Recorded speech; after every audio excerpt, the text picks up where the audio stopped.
السلام علیکم ورحمت الله وبرکاته. یو محترم پوښتنه کړې ده چې په خارج کې یم، نو اختر زه کولی شم چې وطن ته واستوم هلته فقراو د غریبانو دپاره.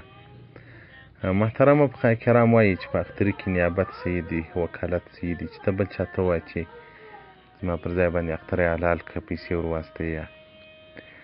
او دغه رنګه فقهای کرام وایي چې مکروه دي نقل کول د زکات او د سرسایې او د دغو شیانو بل ځای ته، ما سوا په هغه صورت کې چې هلته قریبان وي او هغه احواج وي من اهل بلده، هغه ښار کې چې دی اوسېږي تر هغه د هغه بل ښار خلک احتیاجمن وي، بیا څه مشکل نه لري. فتاوی هندیه جلد اول صفحه 190 باب المصارف او دغه رنګه بهرایک جلد دوم صفحه 250 باب المصارف. دا چې اوس تاسو په خارج کې یاست هلته به واقعیت داسې فقرا نه وي چې تاسو د اختري غوښې ورکړئ، بیا په دې کې هېڅ مشکل نشته، واستوئ افغانستان ته واستوئ. هلته داسې خلک شته او دغه رنګه پاکستان کې داسې مهاجرین داسې فقرا شته چې هغه واقعیت اخترۍ خو نه بلکې د اختر کالي هم نه لري.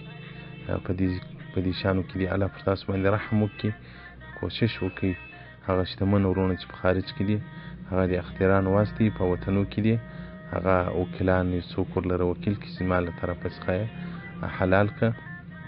هغه فقرا چې په دا ستاسو په غوښو باندې ماړه شي او ستاسو په د اختري په غذا باندې دې عبادتونه وکړي، تاسو ته به الله ډېر اجر درکړي. دا یو قسم وسیله رحمي ده پر دې اولس او پر دې پښتنو باندې کول. نو په دې کې شرعاً هېڅ مشکل نشته، بالکل یې واستوئ.